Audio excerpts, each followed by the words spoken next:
Saturday, the 18th of September, 1982, the first day of Rosh Hashanah.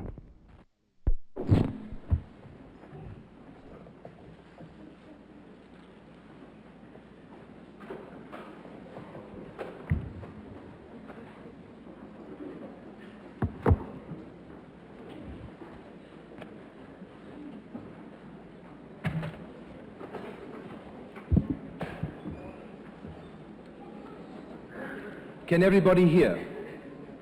Can everybody in the balcony hear? Is it all right? You should hear, because we just spent a lot of money on 2 new microphones, which I hope will make you even more generous in responding to Norman's very moving appeal. And I hope that you will take his appeal literally. And when you send in your checks, make sure that they are dated correctly. No post-dated checks, please. No post-dated checks, please. Did you hear about the epitaph of the man who post-dated checks? His epitaph read, died June the 1st, as of August the 15th. Now, if you will all be seated as quickly as possible, I would like to continue with the teaching part of the service. We have had a real mass influx of new people, young and old, as Norman Shaw mentioned in his challenging remarks. What in Israel they call aliyah pnimit, internal immigration, the birth rate. I would dearly like to ask all, this is just preliminary, Sheila, I know, okay, well, someone's. Like to all SAJ members who had babies in the last year, who are having babies this year, to raise their hands. I think it'll probably constitute, oh, you really want to have a show of hands? Okay, let's go. Come on, hands up, all those who had babies this year. And no, we have to see you, stand up. All those who had babies this year, stand. All those who are expecting babies next year. Very good.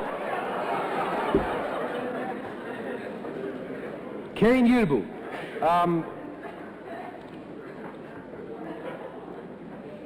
But in addition, and that is the reason why I am speaking at this point in the service and not at the very end of the service, I can see from the faces in the congregation that we have many new members who have not been with us before, and I don't want to have the Musaf service continue at this point without some words of explanation of what we are doing. We are a reconstructionist congregation, and you have a right to know something about what we are doing and why we are doing what we are doing. For example, I asked the congregation last night, and I'm repeating this morning, please, when you come to synagogue for Kol Nidrei, wear white. If you wish to obtain a kittel, which many members of the congregation wear, the office will help you to get one if you call them early in the week. If you cannot wear a kittel, which is the traditional shroud, the white color for this time of the year, please wear white clothes, or light clothes if you don't have anything white. We prefer white. This is something traditional. You might say, well, this is a Reconstructionist congregation.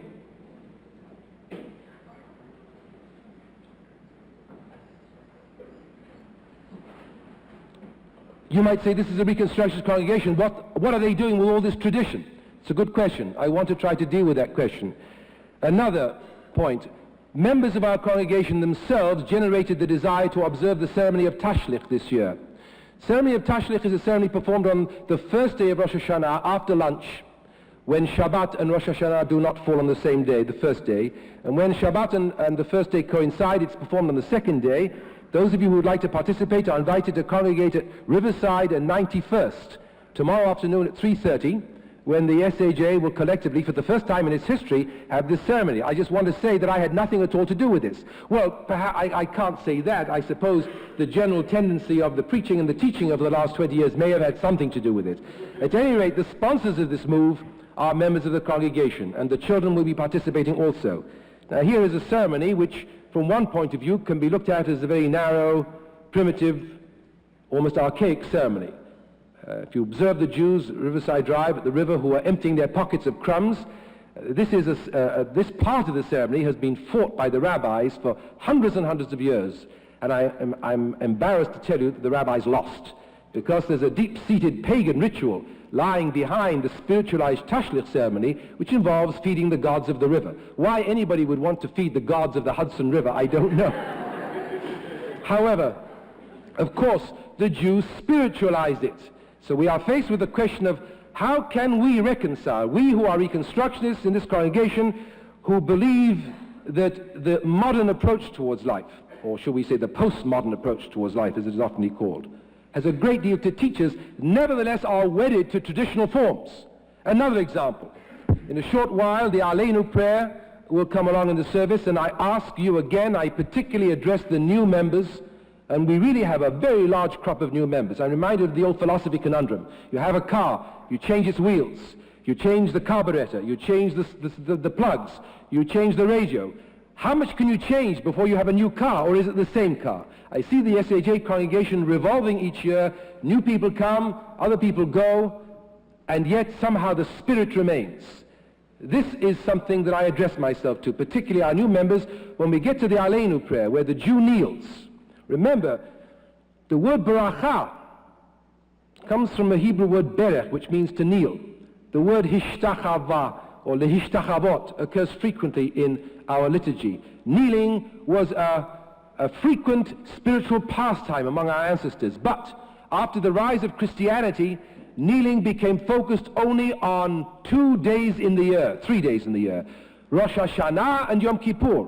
The Aleinu prayer on the first and second day of Rosh Hashanah, the Aleinu prayer on Yom Kippur, and the recapitulation of the temple service on the Day of Atonement were the only times in the Jewish year when the Jew kneels. Now, in this congregation, to use a verb coined by Zalman Schachter, we, Rabbi the cantor and the rabbi in the choir, we don't want to Jew for you. We want you to Jew for yourselves. And that is why we ask you to kneel with us. Now, please, if you are above a certain age or you have weak knees, we are not insured for this, so please refrain. I'm asking for the young, sound in wind and limb, to participate in a spiritual activity. We're not doing this vicariously for you. We want you to participate. There's room in the aisles. Please, those of you who feel moved to do so, join with us. We don't want to do these things for you. But the question is, how is it that if you are moderns, you kneel? I can't answer all these questions in one day, but I will certainly endeavor to approach the topic. And this question also is often put to us in discussing the prayer Unatana Tokef. By the way, just as a matter of interest, how many of you were at the Y last Monday night? Damn, I can't repeat myself. Well, anyway, I remember years ago, 20 years ago, an irate member of the congregation coming up to me and to Rabbi Kaplan at the bima after the service saying, "You're hypocrites." Rabbi Kaplan, why? Because you use this prayer which speaks of predestination. That's not Reconstructionism. That was a moronic question, if I may say so. We have to be very careful of morons, theological morons. Did you ever hear the story of the moron who threw himself to the ground and missed? That's the kind of theological problem we rabbis are faced with. I wish I had time, but I am exercising great abstinence and discipline not to share with you some of my telephone conversations this year, especially the one that took place on Labor Day, when we just closed the house down. It took us 8 hours, which is always a terrible act of separation. We were weeping and moaning and groaning and came home to an untidy house, trying to get everything in readiness for the next day, and somebody calls me at 6:30 with all the country sweat on ourselves to discuss why she should join the Reconstruction Synagogue and not go. I mean, questions that Jews ask, unbelievable. The problem with Jews who come to the SAJ is that they take us literally, but they don't take us seriously. The trouble with Jews in general when they approach their sacred texts is that they take them literally and not seriously. There were 2 morons who motored from St. Louis to New York. In a gas station they saw a sign, "Clean restrooms." By the time they got to New York, they had cleaned 98 restrooms.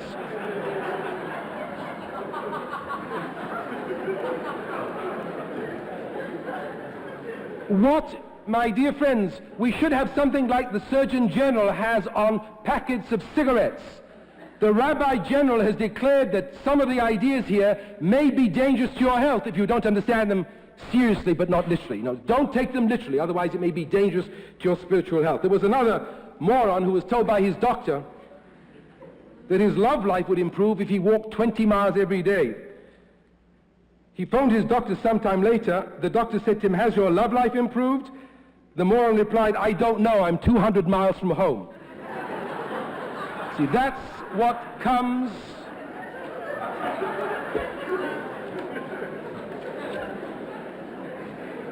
Do you think Norman Shaw and Johnny Carson should get all the laughs? Seriously. We're teaching today because I wanted you to understand something about the magic and the beauty, the genius of the prayers that we will be reciting shortly. First, I would like to ask a simple question. Why are we here? It certainly can't be for the choir, the cantor, or the rabbi, because we function every single week of the year. I'm not being at all critical, I'm just raising the question. What is it that brings Jews like homing pigeons to the synagogue on the Day of Atonement and New Year? What is it like some almost instinct, like that which drives salmon up rivers to spawn, or which sends birds down to the south as winter approaches, that brings Jews in droves to synagogues at this time of the year? Why are we here? I want you to try to forget that we're living in the 20th century. I want to try to have you forget that we Jews go back to an age-old tradition which goes back almost 4,000 years. I want you to go back before the time there was a recorded history, to the very beginnings of that human enterprise of which we are a part. What led human beings in general, and ultimately the Jew in particular, to congregate in droves in places of worship at this time of the year, to reassess who they were, and what relationship they had with their symbols and traditions and rites and rituals, was hunger. Hunger. A most terrible, abject fear of hunger. And this is something which I cannot expect that any of us can begin to even appreciate. I have still not got over my shock of seeing an American supermarket. In 1961, I came here from England, the closest thing to the kind of supermarkets you have here in America, which I still find awe-inspiring. 2/3 of an acre covered with food, 50 different kinds of beer, 18 different kinds of tuna fish, not to mention oodles of noodles and everything you can think of. In London, near Marble Arch, one or two, I remember there was a place called Cohen's Delicatessen, if my memory serves it correctly, which began to resemble some kind of imitation of the American. Some business executives were being sent over to America to copy the American style. My wife and I spent the first summer of our country somewhere up near Ossining, and we walked into the first supermarket. I think I was probably more awestruck by that first sight of a supermarket than any synagogue service in my entire life. And since I come from an Orthodox Jewish home, that's a terrible comment. Serried row upon row of food. And if I were to mention, moreover, that refrigeration has totally obliterated the distinctions of the seasons, so that we can have strawberries in winter and roses in November and any kind of exotic food at any kind of the year, I don't think most Americans know what hunger is. Some do. There is concealed hunger in the cities. There are Jewish hungry and Christian hungry and Muslim hungry in America. But 98% of the people in America don't know what hunger is. We talk about poverty level in this country, and the level that we fix, the dollar amount that we fix for poverty level would keep 10 families in India going for 2 years. That's what we call poverty. It's all relative. I ask you to go back to a time when men died of starvation in droves. And precisely at this time of the year, when the granaries were full and the oil presses overflowed and the wine vats were bursting at the seams, precisely because all the storehouses were chock-a-block with the harvest, precisely because everything was chock-a-block with the harvest, at that moment of greatest physical security, terror struck the heart of ancient man, because they knew what had happened in previous years. No matter how much food there had been in the granary, no matter how much corn had been gathered, no matter how much fruit had been dried and saved, and wine and oil garnered, if, God forbid, the winter lasted for 1 or 2 more weeks than usual, and if, God forbid, there was blight or drought or pestilence or mildew, or some accident happened, and God forbid the food that was stored in winter was insufficient to satisfy the needs of all before the new crop could come in, because after all said and done, spring may be a beautiful time. Everything is blooming, but there's nothing to eat. You have to wait. There was terror in the heart of ancient man. Terror at the thought of starvation and memories of starvation in the past, when only the strong who could defend themselves ate, and the weak died by the roadside. This fear was paramount at this time of the year. There was no refrigeration. Cattle were killed, chickens were killed, a handful of animals were maintained to keep the stock going, because in those days there were simply no facilities for providing food for masses of animals through the winter. Man and beast stood in fear and trembling at this time of the year. And that is why in all ancient cultures from which we stem, namely the great culture, vegetation of the ancient Near East, where crops were grown, where animals were domesticated, that great line of tradition from which we stem had a celebration which consisted basically of two parts: a fasting and a feasting. It comes in different guises, it comes in different shapes, it's observed in different ways. But basically, there is a fast, there is an emptying, almost as if to say, we have all that food in the larder. We are deliberately going to pretend that there isn't any food, so that we starve ourselves for a day, in order to put ourselves psychologically in the mindset of what might happen if in fact the winter were to pass and there was no food left. How can I expect any of us to fully appreciate this gnawing hunger, this fear of famine that smote our ancestors? We who are blessed with so many panaceas against that kind of hunger. There is more light, for example, on any single evening in Times Square, more candle power than could be experienced after dark in the ancient Near East over a period of 1,000 years. Think what happened when darkness fell in ancient Palestine, in ancient Babylonia, in ancient Egypt. How difficult it was for the little candle to throw its light. We're spoiled.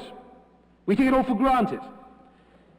But if we are really to permit the full meaning of these sacred days to enter into our hearts, we should reflect a little on how fortunate we are that even though there are still many diseases that afflict us, and there are many problems of war and oppression and torture and starvation and hunger throughout the world, the situation for the masses of humanity is so much better now than it ever was in the past, even for those on the poverty level.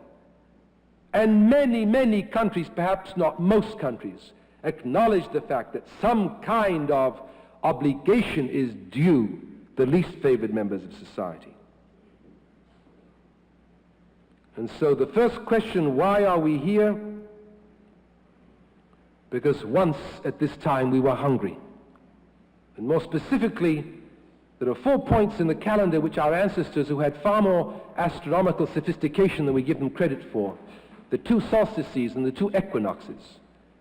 And incidentally, on one very primitive level, one of the things, I repeat, wait for the end of the argument, one of the things we ask, excuse me, James, do we have a group of people in the lobby outside? Well, I'm going to pause and ask them to come in right now. Would you ask them to come in? I'll carry on talking, but would you please ask them to be quiet and sit as soon as possible? There are 2 solstices and 2 equinoxes. On September the 23rd, day and night will be equal all over the world. That is one of the things that aroused the notion that some kind of celebration should take place at this time.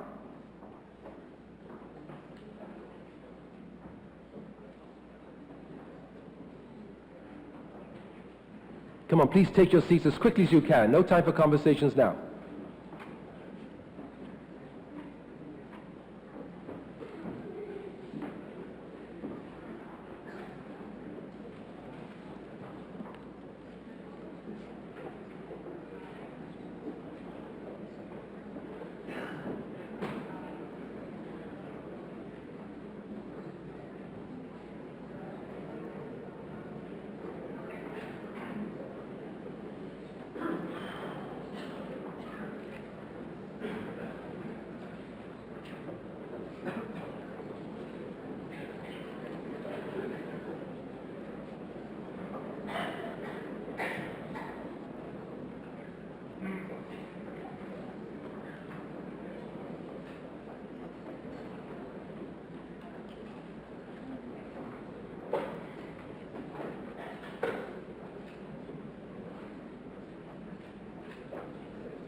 Please be seated as soon as possible.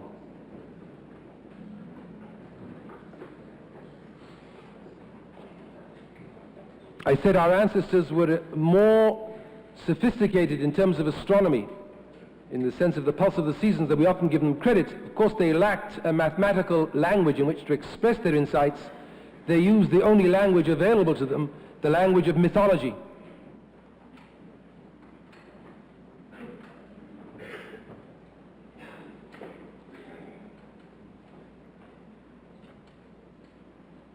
And so the first and most fundamental and most basic primary reason why we are here today is because we are following an ancient choreography which was laid down long before human beings were civilized even.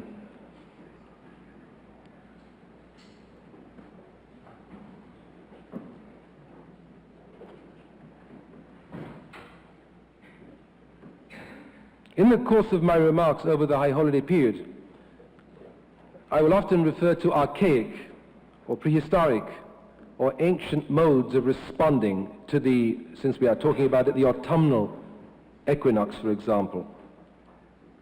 I want to stress this point. It's an important point, and it's one which often leads to much confusion and lack of understanding. Just because human beings once passed through an archaic or prehistoric mode of experiencing and understanding life and society, and now manifestly deal with their social problems on a completely different level, we must never forget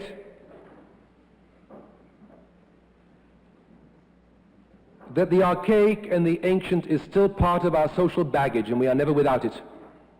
There's something in human beings, I can't quite fathom whether it's genetic, whether we need some kind of Lamarckian theory to account for it, whereby we do things for reasons we don't even know, and we find the most beautiful rationalizations to account for them. For example, the global rationalization, this is the time of the year when the Jews seek forgiveness from God. That's a secondary reason. The original reason that we gathered together at this time of the year was out of hunger, out of a sense of fear, a desire to get together in a group to reaffirm that we belonged to something bigger than ourselves, in the hope that this something bigger than ourselves would carry us over hard times. The name of the game was survival.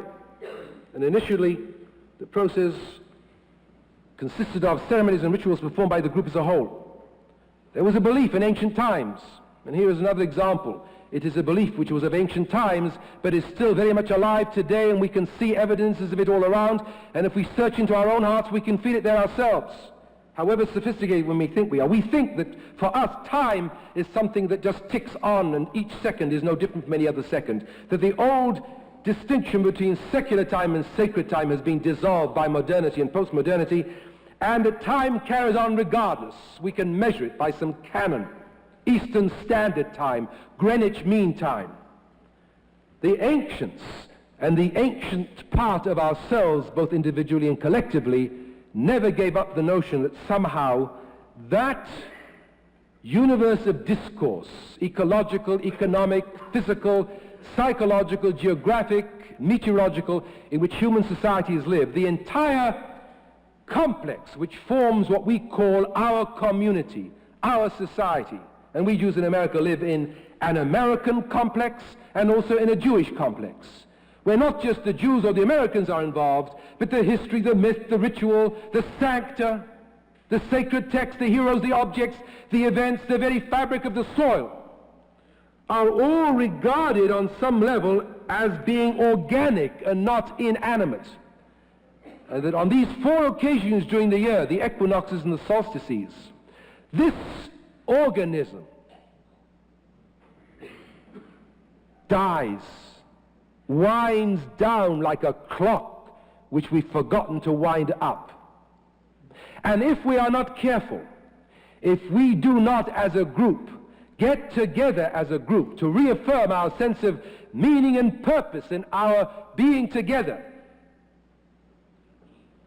something over and above the everyday scramble to make a living in the privacy of our offices or wherever we conduct our lives, where we often feel more isolated than when we are with our group. We get together to reaffirm that what we are doing makes sense, that life isn't just this scramble for a livelihood. that we belong to an organism, we belong to something that was here before we were here, and that hopefully will continue when we are gone. There is this sense at this time of the year, and the other 3 points of the year that I mentioned, that time is coming to a stop. That unless we gather together, unless we perform the rituals, unless we say the prayers, total chaos will prevail. Now, of course, the modern who listens to this and is not aware that there are levels in which we too, on a modern level, react in this way, thinks this is very funny. They say, of course the world would have carried on if they hadn't performed these rituals. If only they tried just once not to go through all this mumbo-jumbo, they would have seen that time carries on. You really think this argument goes, if people hadn't lit bonfires on the 25th of December, which are the spiritual ancestors, of course, both of the Hanukkah candles and the Christmas tree candles. If people in those days had not lit bonfires, do you really tell me the sun wouldn't have come back? Well, it would have done, but they didn't think it would. And therefore, this time of the year became, these points of the year became moments fraught with human significance. And the group adopted different ways of dealing with this fear of hunger, fear of starvation, fear of death. Originally it was performed through the group. Ultimately, somebody had the bright idea to let the king or some hero perform the endurance test of these rites and rituals, which often ended in death, that the king, in the title of Mary Renault's beautiful novel, the king must die. And one of the words which appears most frequently in our liturgy during the Musaf, and in fact the first third of the Musaf, is called Malchuyot, or kingship sentences, indubitably goes back to this early and most primitive strand in our history as human beings. We affirm in our prayers that God is king, the Jewish God is king, naturally, and that the Jewish God is the God of all the world. Basically, one of the ceremonies, there are many, but this one is useful for our purposes. What happened was, and this pattern is found in all ancient civilizations, the king or the god king or the king god fought with a demon or the personification of evil, which of course was the sum total symbolization of fear, hunger, drought, mildew, pestilence, all the evil things that would mitigate against or prevent the society continuing. The god or king was killed. His body was torn into pieces. The sad story was told as a narrative. There was a lamentation. A new god was discovered, and celebration continued. The world was renewed with a new god. The old gods were dead. The new gods reigned. And the prosperity and survival of the people was ensured for a coming year.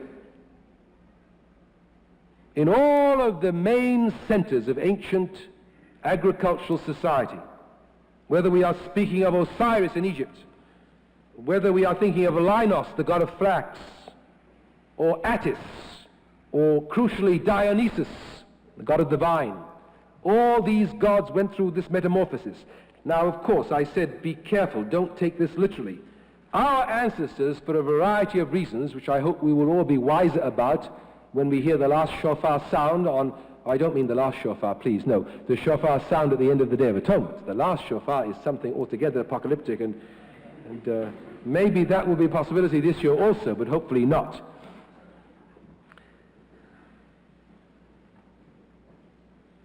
In Jewish tradition, the Jews found, like the famous rabbis who tried to stop the Jews emptying crumbs into the water on Tashlich, they wanted to make it a spiritual ceremony. They didn't want it to have anything to do with magic. But you can't fight magic, because magic doesn't just grow from archaic history. Magic grows from every single human being who's born.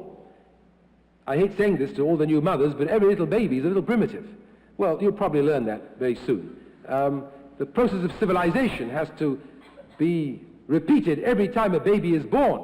And the reason why it's helped is because hopefully the society in which the baby grows up has already gone through a lot of repetition on this subject, and the child can absorb some very sophisticated notions. The idea is that Jewish tradition takes the magic and tries to transform it into something moral and spiritual. It couldn't get rid of the magic completely because there's too deep-seated need in human beings to have some form of magic. I'm talking about you, my dear friends. Yes, you and me, all of us. Just think. This is a time for reflection, you know. I know you pride yourself on being rational, intelligent, logical people, but we are all touched with the brush of magic and superstition. And our ancestors tried to fight it, but we see the fact that they were not able to get rid of all the traditions, and in fact the traditions were moralized. The central affirmation of the Jew at this time of the year is the exact opposite of all those ancient planting cultures. Not that God dies and is reborn, but that God lives permanently. There is a polemical, ideological overtone in the constant refrain, which we will repeat during Musaf, the Ata hu melech chai v'kayam. In Jewish tradition we speak of the El Chai, the living God. That is a polemic against paganism. We Jews have always insisted, and there are many benefits, psychological and sociological, which accrue from a God who lives.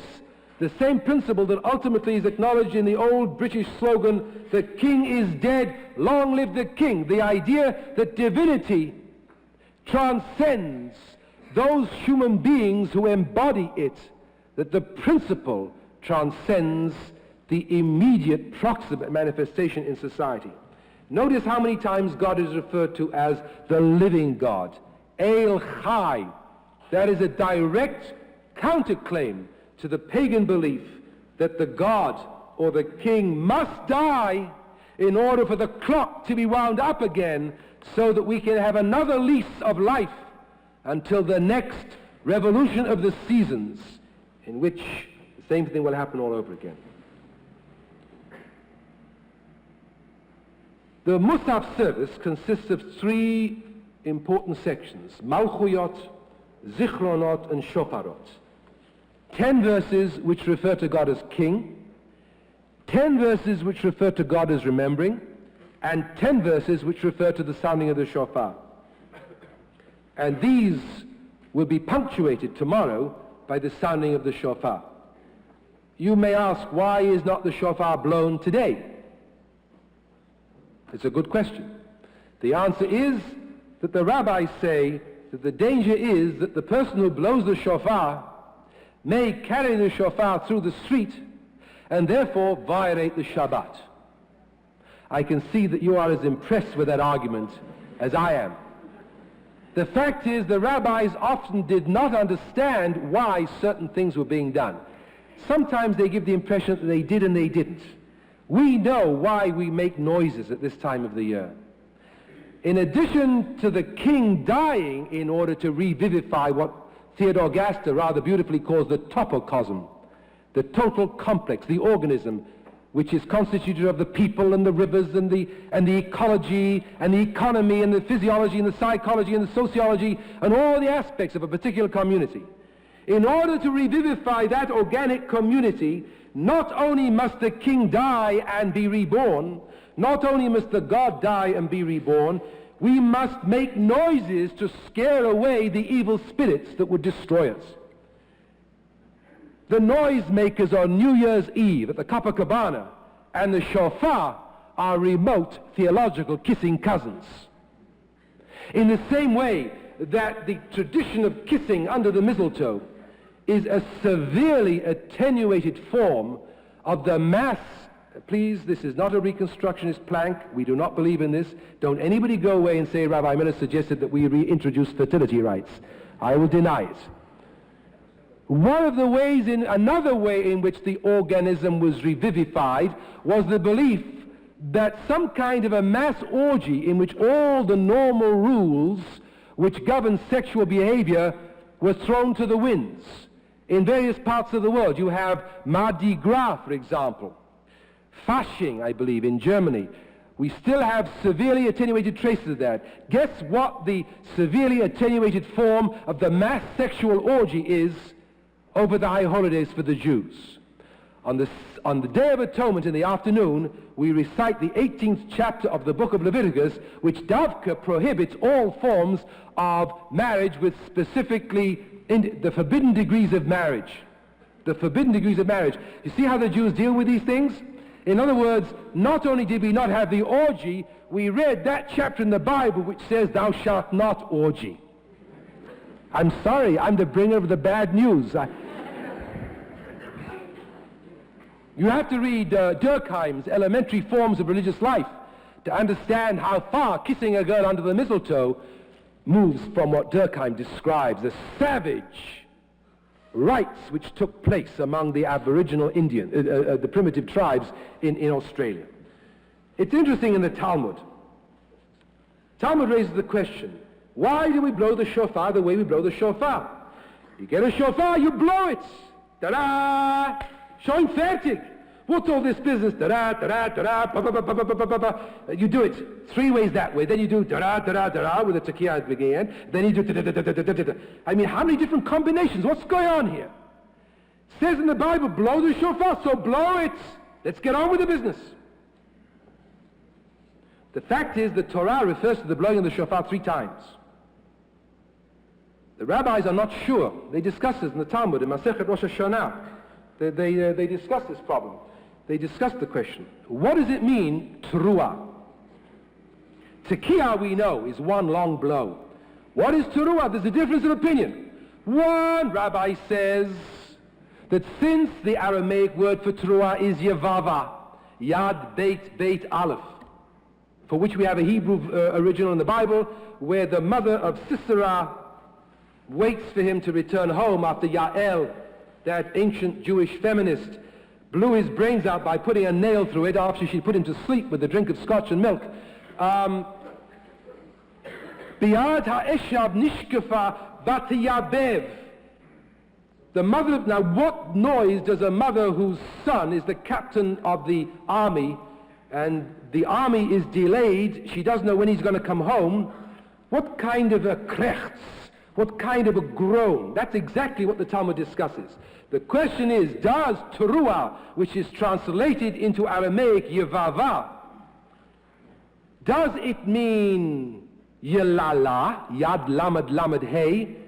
If anybody ever saw the movie Siege of the Battle for Algiers, do you remember how Arab women go yalla? That is, I'm sure, do we have an Arabist in the congregation? I'm sure that is exactly the same root. Yilala, it almost has an onomatopoeic quality. There's an onomatopoeic quality to it. The question then is, we know we have to make the tekiah sound, a long, unbroken sound. But does the word teruah, when God says to us in the Bible, you must make a teruah, does that mean a yalala, which is bara, bara, bara, in other words, a threefold kvetch, or is it a ganicha, a broken da-da-da-da-da-da-da-da? And since the rabbis could not come to any conclusion, we already know the way the rabbis operated, you have to do everything. And the reason why we have all these notes sounding is because we don't know what the real one is. It's like the story of the woman who was married to a man who had a cello with only one string. And he played the same note day and night. And one day she said to him, my dear husband, couldn't you find something more interesting to play? Everybody else who has a cello plays on all the strings. You have a cello with one string and you play the same note over and over again.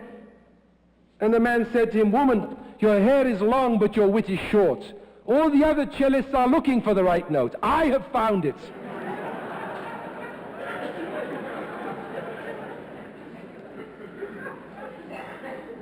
Listen to this rabbinic rationalization. Forgive me, with great respect. In some matters we know more about the reason why the rabbis were doing certain things than the rabbis themselves knew. They hadn't read James Fraser.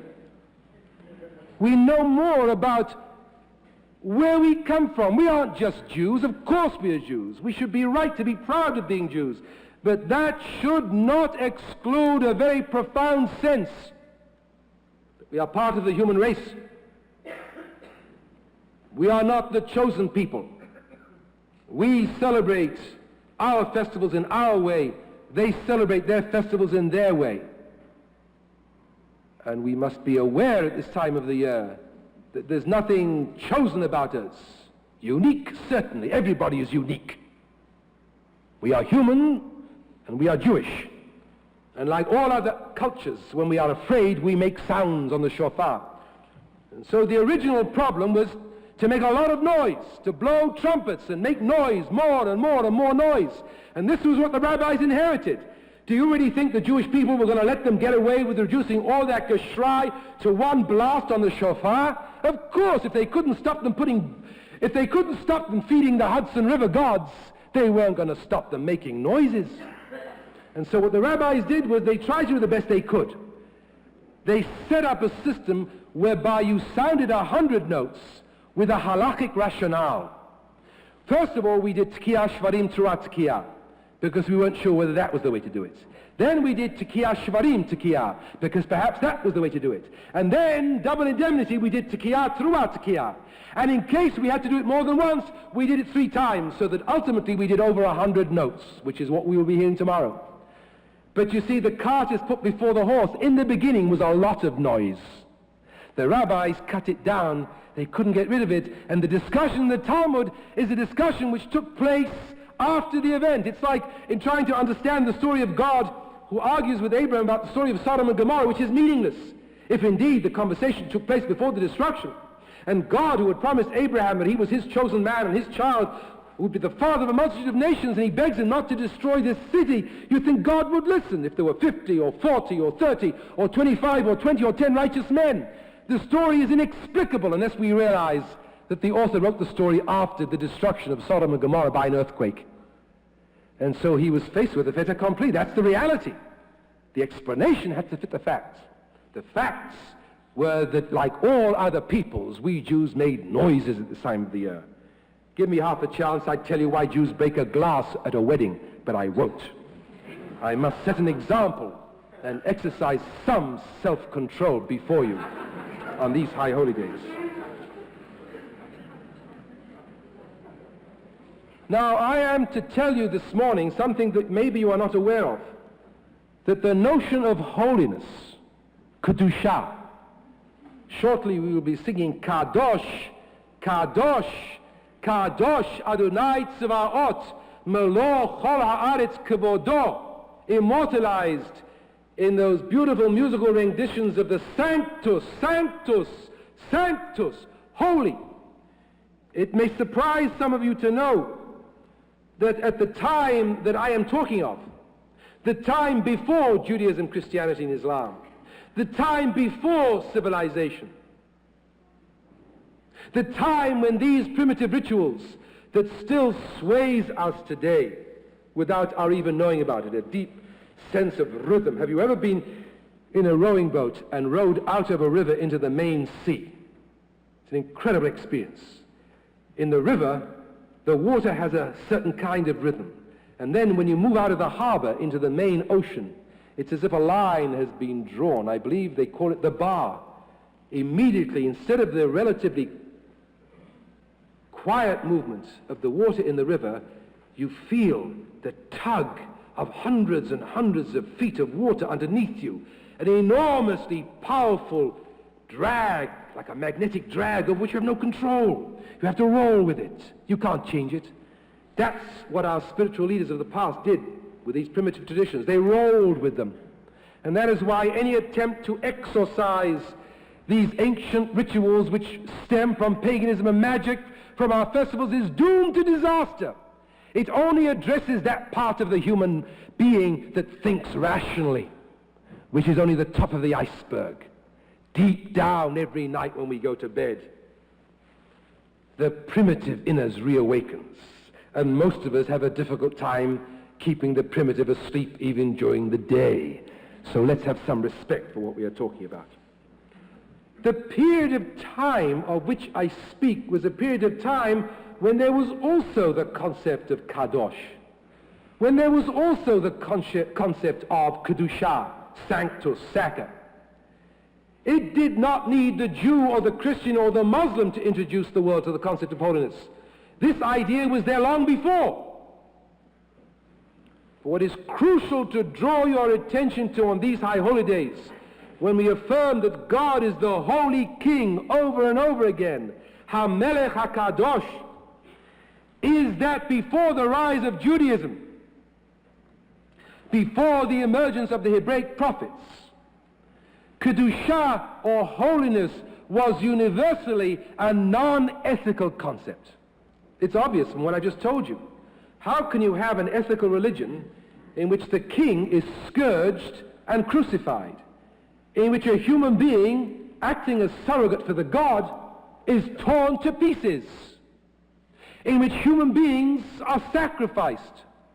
This cannot be an ethical religion. Aztec religion was not an ethical religion. Primitive forms of the worship of Krishna are not ethical forms of religion.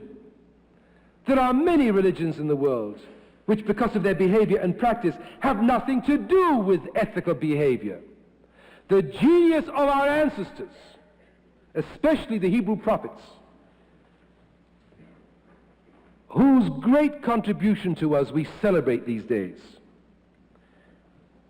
was that Kedusha became synonymous with tzedakah. That the realm of the socially ethical, the realm of the socially moral, was brought lock, stock, and barrel directly into the heart of the concept of holiness. That thenceforth, in order to serve God, who was the holy God, what was called for was not human sacrifice. We wrestled with the problem of animal sacrifice until the destruction of the temple, and nobody except a few fundamentalist fanatics even dreamed of reintroducing. Even Yochanan ben Zakkai didn't want to reintroduce temple sacrifice. That God was not to be worshipped by the external forms of ritual per se. I'm not saying that all forms of ritual are no good. Certainly the unethical forms could no longer continue. But it wasn't the external forms, but being righteous.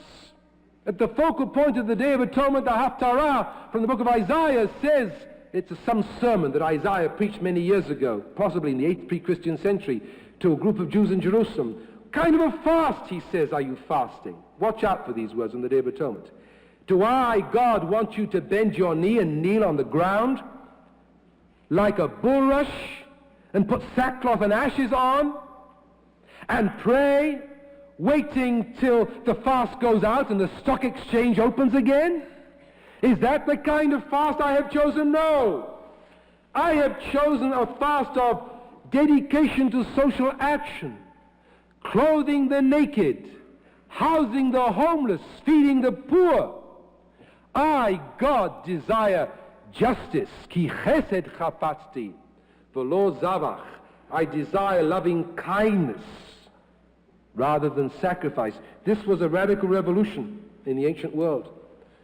The great German scholar Rudolf Otto, in 1917, wrote a book which is still a classic called Das Heilige, translated into English as The Idea of the Holy, in which he claims, he was much influenced by Immanuel Kant, that holiness is a category sui generis which cannot be dissolved into any other category. He particularly takes issue with Durkheim, and accordingly with Mordecai Kaplan. Durkheim's book, The Elementary Forms of the Religious Life, had been published only a few years earlier. Approximately a little later, Durkheim's book followed shortly upon Totem and Taboo. I'm sorry, Durkheim wrote before Totem and Taboo. If my recollection is correct, there's a footnote, or rather one of the books that Freud mentions in Totem and Taboo indicates that he had read Durkheim. He disagrees with Durkheim. The holy is not simply that which embodies the strivings of the group. The holy is a category sui generis. And Otto coins a term. He says, in the same way that the word omen, O-M-E-N, gives us ominous, the word numen, N-U-M-E-N, which is a Latin word for deity, gives us the concept of the numinous. And he says there are certain kinds of experiences and certain kinds of literature which generate the sense of the numinous, the fear that we are in the presence of something absolutely other, which fills us with terror.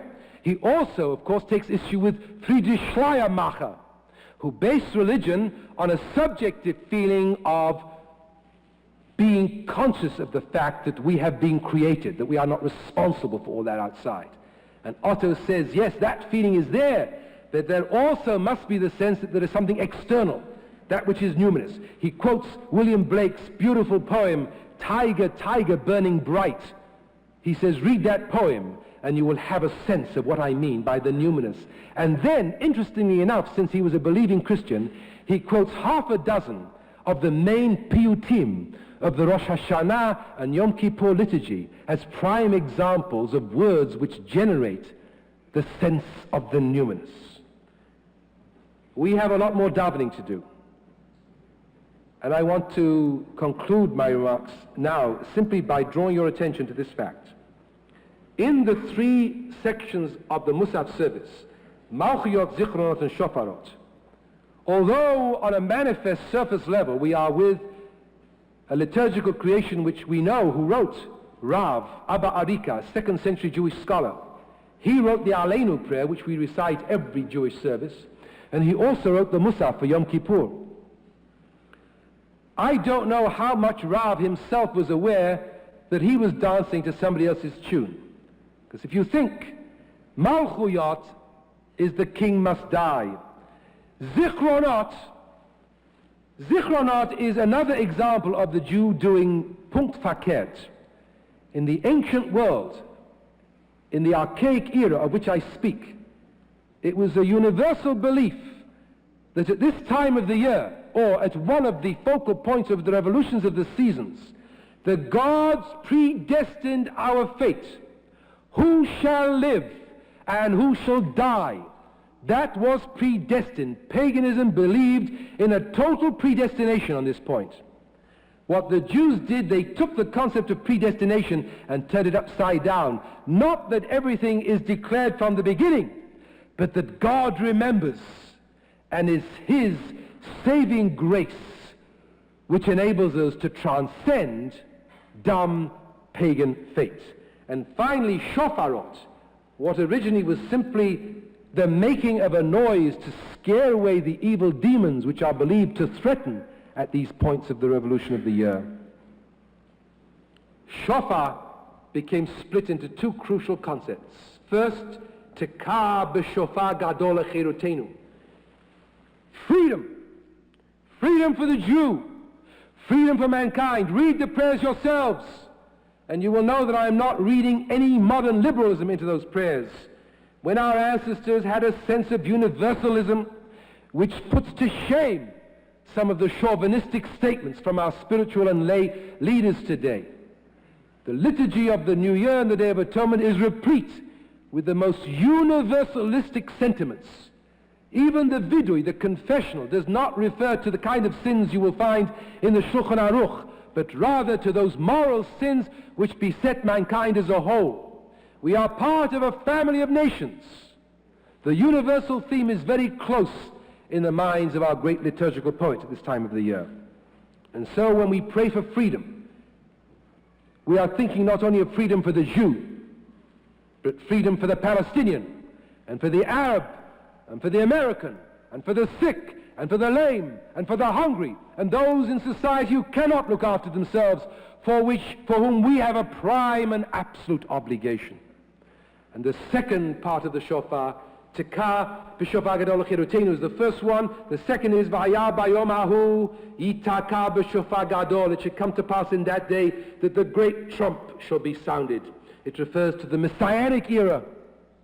The belief that we all hope and pray that not only through our prayers and ritual and study, but through our actions we will endeavor to bring about a better and more beautiful and more renewed and fairer world, which will bring us closer to the idea of the Messiah. Not that we necessarily need to believe in the Messiah as a literal man who will enter riding a white donkey, will enter Jerusalem riding a white donkey. What, after all, was this literal idea but a way in which our ancestors declared that the present world is not fit for God? Or as Mordecai Kaplan once remarked, man is not fully human. He is but a candidate for humanity. Our societies are not yet civilized. They are candidates for civilization. We will affirm Malchuyot, Zichronot, and Shofarot. God is king. by which we affirm that every Jew who has any self-respect whatsoever must find his way to synagogue at this time of the year and pray for renewal and reinvigoration and attempt to understand and find out who he is and where he comes from. And secondly, that God remembers that our proverbial 80 years and 10 are insufficient to confer meaning and dignity on our lives. There isn't enough time in 70 years for any human being to make a statement about what life is about. Life is meaningful only in terms of where we come from and where we are going to. That is why the new crop of babies gives me so much joy, in spite of the fact that I don't like them in the synagogue on certain occasions. Some of our new babies are my best friends. What we are talking about here is the notion that God remembers. History didn't start in 1948. History didn't start in 1766. History didn't start when we came of age individually. History is long. It is of our great-great-grandparents, and pray God it should also be of our great-great-grandchildren. We have derived enormous benefit from those who came before. God bless the man who invented Kleenex. And we owe an infinite debt to those who come after. That is the serious, if not the literal meaning of God remembers. And finally, we reaffirm our dedication to freedom and to our hope. Our hope. It is so easy to become cynical. It's been a sad year in some respects. War, alarms, terrorism, hatred, and the death of fine people. I hope that some of you are still mourning Ingrid Bergman. I hope that some of you are still mourning Nachum Goldman, a man who is often forgotten but who made a great contribution to the survival of the Jewish people in the 20th century and who rightfully belongs on Mount Herzl with the great leaders of our generation. Assassinations. It's enough to make anybody cynical. It's enough for any Jew to say in the beautiful rabbinic phrase, Shalom Alecha Nafshi, I'm all right, Yaakov. I don't need to worry about anybody else.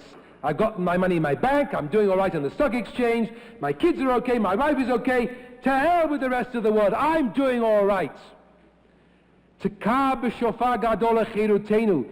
us rededicate ourselves to ourselves as human beings in the finest sense of the word, which means human beings who have a sense of responsibility and interrelatedness. And the idea that through our action, through our hope, we don't have to be naive optimists. I'm not asking for Pollyannish optimism. Rabbi Kaplan often used to say, I'm neither a pessimist nor am I an optimist, Rabbi Kaplan used to say. And he's still going strong in his 102nd year. I hope he has a year of peace and a year of no anxiety and bodily ill. He used to say, I'm neither an optimist nor a pessimist. I am an ifist. By which he meant was, if human beings could only get their act together a little better, we could do something. Perhaps not about the world as a whole, but certainly about West 86th Street. Where are we going? Where are we going? I asked first, why are we here? Where are we going? As a friend of mine put it the other day, we just had a narrow squeeze with creationism. The moral majority, which sometimes I suspect is neither a majority nor moral, is making a lot of noises about controlling our democratic processes in order to foist on this democratic republic religious ways and ways of thinking which are repugnant to many human beings in our midst.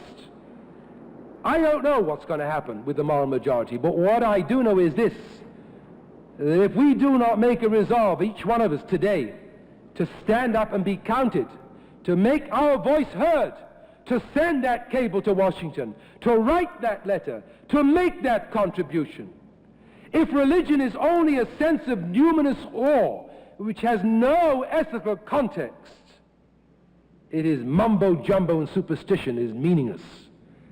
If, however, we can wed the beauties of Jewish tradition, the apples and the honey, the blowing of the shofar, the lulav, the etrog, the sukkah, if we can blend those traditions which our ancestors tried to fight but wisely ultimately joined, because they speak to the primitive child in each and every one of us. If we can add to that the unfaltering faith of the Jew, that God above all else demands righteousness in a social sense and an individual sense, and loving kindness and mercy, then truly the world will have been a better place for our having lived in it. And now I thank you for your attention. I want to ask you to do the first good act of the new year. There are sitting in the seats of the synagogue this morning some people who have never been at a high holiday service before. I would like to feel that these people had been spoken to personally and greeted warmly by at least one other member of the SAJ. I asked the congregation to do it last night, and when it was over, Dr. and Mrs. Shaza, new members who were sitting in the back row, came over to me, and I said, "Did anybody say hello to you?" And they said, "No." Well, there we are. So much, when the rabbi speaks, everybody walks away. I'm going to try it again. I'm going to try it again.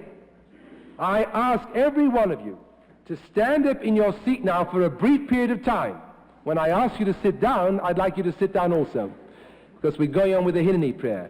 To find somebody whose face you don't recognize. There may be an old-time member, you never know. Find somebody whose face you don't recognize, greet them and embrace them. A happy, healthy, prosperous and righteous new year to all of you. We pause to greet each other.